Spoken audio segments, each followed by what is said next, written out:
friend of mine is currently looking for a job, and I know that you feel vulnerable then and have a lot of self doubts, but it's hard for me to relate. I I have just about always been self-employed. I can relate when people are saying that business is slow or, you know, they have trouble expanding or they don't know which direction to go next or, small business things. Not that I really know anyone else with a small business that I sit around and talk to, but yeah,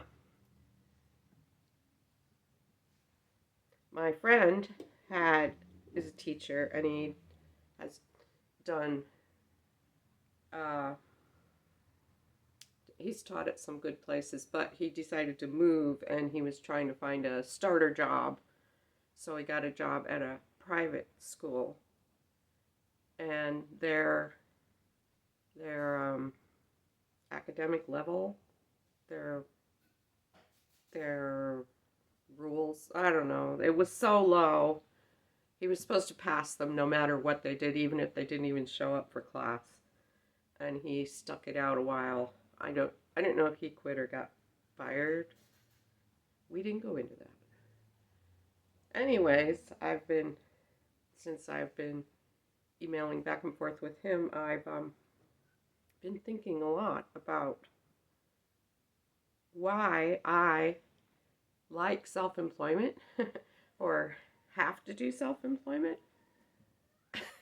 I've um I've had some real jobs in my time, like when I was a teenager and getting started. Uh, Let me see. I was a waitress once for a short period. I was I was the kind of waitress where I carried things out on a tray to people who drove in and gave their order over a microphone.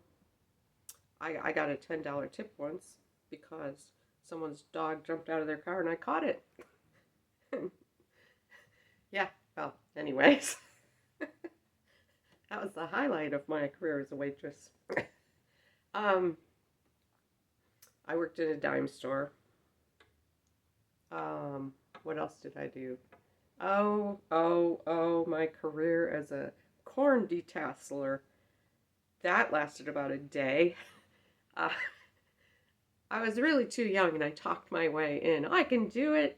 Yeah, it's easy to pull one tassel out of corn. They don't even do corn detasseling anymore. They must have invented corn that doesn't need detasseling. Uh, but going down rows and rows and pulling, I mean, it's physical labor. Yeah, I didn't do well. My other early job was our print shop in our local town did the county fair bulletins, and they needed people to come in just for like 3 days and walk around in a circle and put the pages in order, collating. Yes, I made it through that one, the 3 days, and it proved to be, valuable experience in later life when I did my homegrown poetry magazines or put out some book catalogs that I printed myself. I know all about the walking around the table and picking up pages in order. So, valuable experience. But my problem, big problem, is that I don't take orders well. Um, when someone tells me to do something in a certain way, my brain is always, wouldn't it be easier if we did it this way? And and it won't go away. I mean, I will do it their way, but I'm always thinking, I think it'd be easier if we did it that way. Now, when I have my own business and I try my brilliant ideas, I usually find out why they don't work the hard way. But that's what it takes for me to learn, I guess. And even even if you're keeping your mouth shut and saying, yes, I will do it that way, inside you're like, oh, I don't think that's right. Yeah, I always think I know better. I want to be in control. I mean, sink or swim, I want to be in control. Although, since both of my self-employment lines are retail, selling used books and selling things that I sew, they're both retail, and you have no control over the market. You're gonna, during economic problem times, you're going to do poorly along with everyone else. Oh my God, my notes are so tiny. Anyway, I had a lot to say on this one. It's 2 pages. So, I will offer people the helpful advice. Why don't you start your own business? Which never ever goes over. I mean, I think people totally can't relate. That it's just an alien world to them. And B, all they hear is when I'm complaining because things aren't going well. Because, I want to get it out. I want to talk to someone. I'd like to talk to someone who knows what they're doing, but instead I'm talking to all these friends who have normal jobs with their own problems. Even when they're doing well, if it's someone who job hops a lot, I will say, well, why don't you start, a little business on the side? And then, when you are unemployed, you will have something to rely on. Maybe you can build it up bigger. But yeah, people look at me like, what are you even saying? So yeah. When way back when I started selling used books, they weren't rare then, just used books. I had a husband. So it wasn't like I was jumping off a cliff and I had to support myself doing this. I mean, it was a part-time thing. And since my expenses were very low, any money I made was just extra, which was cool. I started out very small and very cheap, buying books at auctions that no one else wanted. Um, I sold via ads in antique magazines. Yeah, that used to be a thing. I set up at flea markets for several years with a book booth. Now, the main thing that I got out of setting it up at flea markets with books was people offering to sell me books. Like my cousin died and he's got 1 million books in his whatever, and we don't know what to do with them. I'm like, yeah, I can help you. But I mean, I did a little business, but man, I set up flea markets where one flea market in particular, there was a blizzard. I was in Fremont, which is, a 20-minute drive home on a good day. And I made exactly enough money to buy a pizza to eat when I got home. Yeah. Now, was that after expenses or before expenses? I don't know. I just remember that was my worst flea market ever. Exactly enough to buy a pizza. Okay, where are we? Too bad this list doesn't check itself off when I've already said it. Yeah, I already loved looking for old books. I grew up, my mom collected antiques and I went to auctions and as a kid, I bought boxes of old books and I would read them. Well, not all of them, but Um, so I had the love for it. I had a knowledge base, a bit of a knowledge base. Um, I current me wishes I could go back and see some of those books I bought as a kid. Uh, did I buy anything good? Who knows? Anyways, uh, another thing, which I don't know if it's an asset or a defect, I hate giving up. I will stick onto something even though it's looking very dire. You know, I'm one of those people that, ooh, we made 20 cents more this year than we did last year. Maybe next year we'll make 30 cents more. Just hang in there. We'll make it. That's me. And I mean, I hate admitting to myself that I'm a failure at anything. And you're not a failure until you actually give up, right? Hang in there. Although, you know, am I the right person to follow the advice of?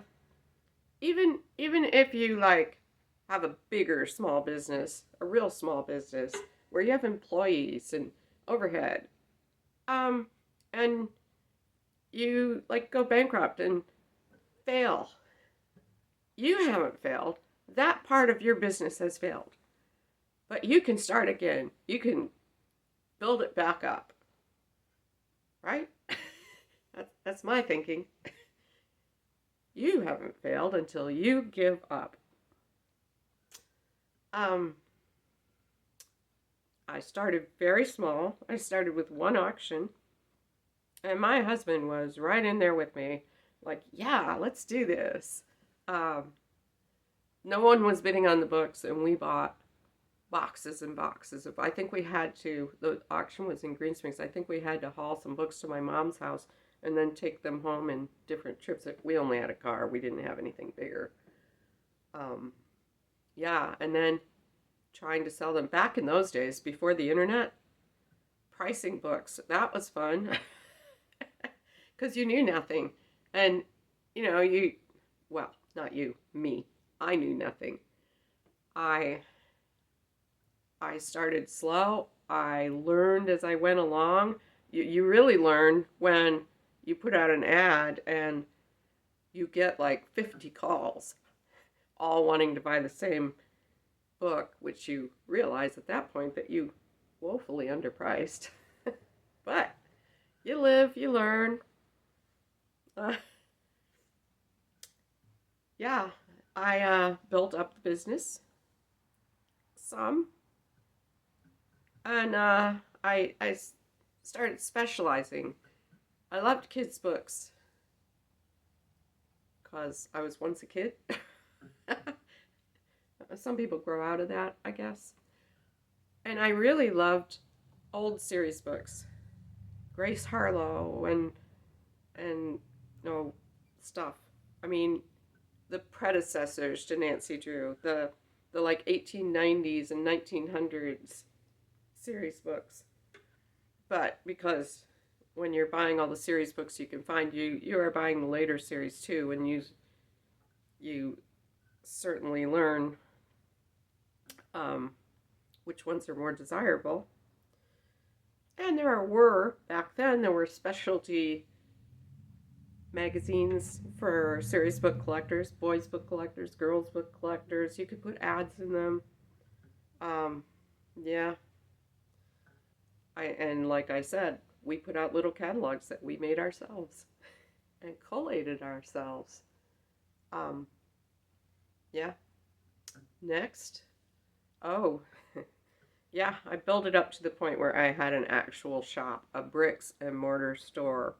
That dream that everybody's going for. And yeah, I liked having a store, but that came with all sorts of new pressure. Um, the overhead, the cost of being in a location, the gas bill, the water bill, the everything bills, and staffing, to pay employees, to have the store open every hour that it's supposed to be open. Of course, when it first started, I was there every single hour it was open. And then it's like, hi, family, remember me? I used to hang around here. Yeah. Um, But a few years in, well, I hired a friend. So she was way more flexible. Then, I had to hire people I didn't know. They expect to be paid. No matter how the business does, they want to be paid. Oh man. How long did I have it? 10, 15 years? I'm not sure. Um, there were lots of parts I loved about it, but the stress. Did it ever really make money? Did I ever really make? I mean, I made profit, but it was so tiny. Yeah, no. Um, I had a store though. So I knew if I ever went into business again, I wasn't going to have a store. Because if you live in the same place that your store is, you only have to pay one rent. Um, my husband and I retired. We tried to retire at 50, but it was a few years beyond that. Sold out everything, moved to Mexico where we could live cheap on our money that we'd made up here. Um, and yeah, we moved to Merida, which is in Yucatan, and there were lots of things I loved about it. Um, it's a great life. Although, being somewhere that has no seasons except for hot, I really missed spring when, you get tulips and crocuses and daffodils. Yeah. Anyways, um, yeah. Don't want to talk about getting divorced. Everybody gets divorced, and you know what it's like. So I ended up moving back to Ohio. And since I got divorced at a, extreme age, I knew I'd be working for the rest of my life, but I didn't care because I like working as long as it's something I like doing. And I certainly thought I could sell books for the rest of my life perfectly happily. And I lucked into a house. A friend of a friend offered me a house to rent at a reasonable rate. And it's big, 4 bedrooms. Biggest house I've ever lived in, and smallest family. For a while, I had a bedroom for each of my animals. Yeah. Um, but now I have books in every single room. I mean, the house is full. There are books everywhere. Let me see, what did I miss here? I did have a few real jobs. I worked in a little magazine shop. Had those same old problems, Ooh, wouldn't it be better if we did things this way? I even tried to suggest some, and all the other employees, because he just had a pool of people that he would use occasionally. It wasn't like it was a permanent job. It was like every now and then, um, he would go on vacation, and his pool of part-time employees would take over the store, and we would all compare notes. Yeah, he should be doing this. He should be doing that. Yeah. And I worked at Walmart for 3 whole months. um, Worked at Walmart till I had enough money saved up to get through the rest of the year selling books. Because the problem with working at Walmart was if you have a full-time job, you've got no time to work on your other job. Right? So, anyways, that's the last time I had a real job. I did manage to support myself on used books, although sometimes it was kind of scary in the beginning. And I thought I could live happily ever after doing that.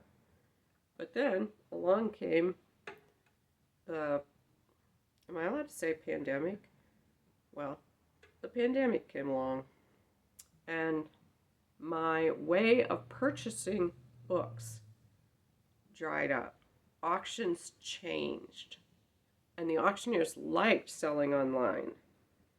So I have not adapted to that. I buy books from online auctions. When they're local, I go look at the books in person because they always give you, like a 3 hour period to go look. Um, and sometimes I've been successful, but boy, I've had problems. You can't really tell what you're buying. The pictures are horrible. If they think they've got a rare book, they will take many pictures, and usually, can I think of a time when they thought they had a rare book and took lots of pictures and actually had a rare book? No. The books that you'd like to know more about, no pictures of those. Um, uh, they don't mention if the books have been in a basement type environment and are smelly. Not only smelly, I have bought books before. You take the dust jacket off and the cover of the book, which is supposed to be blue or whatever, is white with mold. That goes in the trash.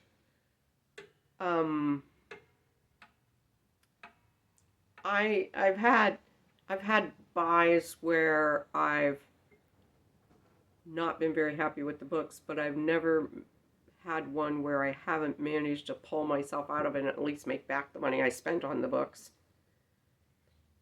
Still though, it's not ideal.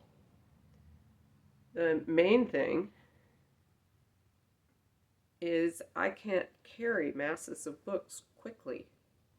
They give you like 3, 4, 5 hour window in which you are supposed to pick everything up. And if you don't pick it up, they'll charge you by the day for what you didn't pick up. And I need to take boxes and pack them and carry them. And I don't know how I would have done when I was younger, but that's hard for me now. I have a friend who helps me, but when I see an auction that's got a lot of books, I've got to get hold of Colin and say, hey, do you have to work on whatever day, the pickup day? I have to do that and schedule him in before I even bid on anything, unless it's an auction where there's like 2 or 3 boxes of books. I can handle those. I've done a couple of those all by myself, but you know, yeah. There seem to be fewer auctions with books. I don't know if people just, I don't know, have no idea, but there's not the number of auctions that there used to be. I mean, I used to be going out almost every day to look at an auction. There are auctions now, but not with books. I look at the ads. Anyways, there's library sales, but I am not good at competitive buying. I go to library sales, I buy stuff, I found good stuff. And I don't buy enough books. If I go to a library sale and buy like 4 boxes of books, I've got enough books to last me like 2 weeks. I don't go to enough library sales. I don't want to travel very far to go to them. Don't make that much money. Now I know that the people are there still people who have the little beepy things that they go along and price the books with their little machine? They make money off library sales, but I look for old books. Anyways, I can't run a bookstore or a book business just from library sales. So I was having to, although I've learned, okay, insert. Once I got involved with our local friends at the library, and of course I got involved with the library sale, I have learned some things about buying books at library sales. I find good things on the very last day. Like at our last sale, our last day is the bargain day when people can buy bags of books for a couple bucks. And yeah, I found some really decent books by going through very carefully every single book, which you can't do when you're in there with bunches of other people. And disclaimer, I do my very best not to look at any of the books coming into the sale. I do my best not to buy any books before the sale starts. Just saying. I could. I was still doing okay, but I was really worried about the future. Like, what kind of future can there be in the book business if I can't buy books? Um, so I tried to think of things I could do, and I wanted to do something I love doing because I'm in a business, already in a business that I love doing. So I didn't want to start a business that I wasn't going to love, and I never ever thought about getting a real job. It only had to be something that I controlled. So I like to sew. I'm not good at clothing.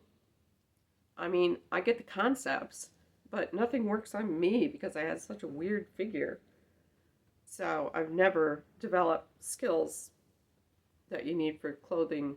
So no alterations for me. I do things for my kids, you know, um, hemming, whatever. So I did the best research I could, which like means watching lots of videos of other people who have small sewing. I started out just watching videos of people who sew. Then I watched videos of how to make things. Then I started watching videos of people who make things and sell them. Lots and lots of videos. Fantasy videos where people are like buying display pieces that when you look them up, they cost $1,000 for that one piece, and they have like 6 of them in their little booth. It's like, oh, okay, and they'll do like thousands of dollars of business at a 1 day handmade sale outdoors, but they're in bigger cities, you know. And it's like, yeah, don't think. Oh yeah, they tell you it all started because they made scrunchies and sold them to their friends. But you're not seeing the bridge of how they got from there to there. So, and you also don't know, did their business afford them enough money to buy those $1,000 display units, or did they buy those on their own to get the look? I don't know. Anyways, lots of things where this just won't work. There was hardly any videos out there of people like me who want to start a business slowly and have it succeed and not spend those big bucks. Yeah.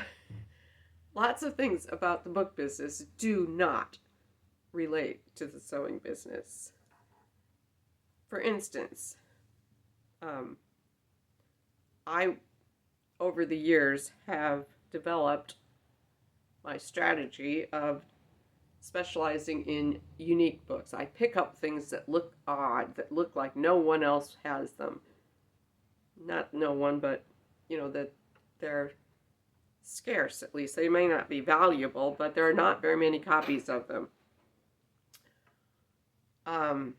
But when I'm sewing, so far, I am making the same things everyone else is making.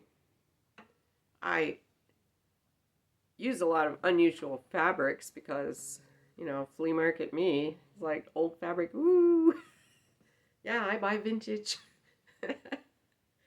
when I can. But if you're going to mass make, you know, mass make for me is like I made 8 of those.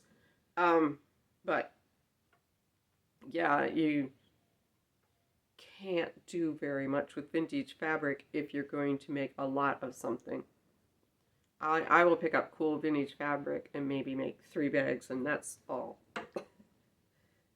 And I had to go to a real store and buy lining. Of course, the live shows, markets, whatever that I've done, the things that have sold best are scrunchies, key fobs, and my bags. When I've done shows where there are other people set up that do the same things that I do,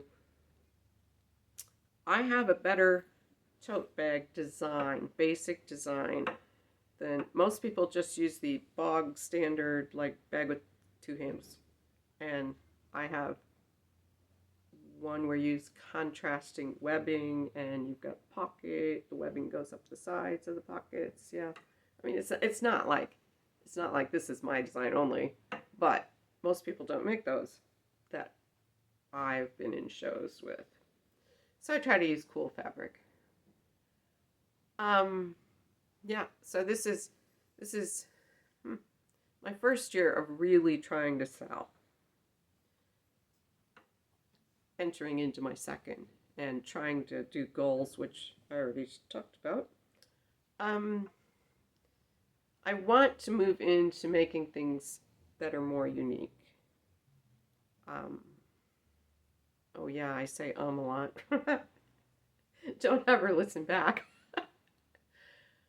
But whatever, no matter how unique, whatever one person can make, someone else can make something just like it or close enough like it. That, this idea stealing thing. Not used to that in the book business. If you find a rare book, it's right there in the title, rare.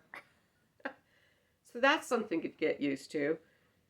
Where, I guess, with books, they kind of sell themselves if you find the right ones. With sewing bags and stuff, I guess it's in the marketing, which I'm not very good at doing, so that's the learning thing I have to do with this. Hey, I learned how to deal in books. I can learn this, right? In conclusion, I guess at this point I'll just keep experimenting and doing things that make me happy and seeing what works. Yeah. End of my 2 pages of notes. And down to the song. This actually, I've been doing older songs, but this is a newer song.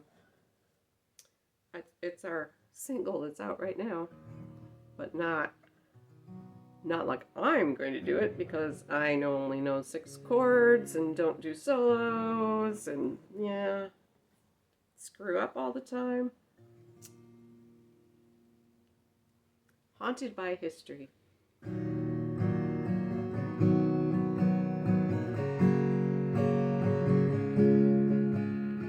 Sleepy little town, the time passed by. River running through it was once your lifeline. Grand old houses knocked down to build a Dollar General. No one could afford the upkeep anymore. This is what progress looks like today. How many times did you look the other way when it was time to take a stand? Silence swooping down like a fog in the night to swallow any scandal. Haunted by your own past, mired in memories, drowning in dark dreams. Haunted by history, 'cause walk among the living, try to speak. We don't hear, we don't see, 'cause we don't look, but they're always pressing near. Sleepy little town, the time passed by. River running through it was once your lifeline. River running through it, can't breathe anymore. We're filling it up, we don't care anymore. River full of secrets, river full of lies.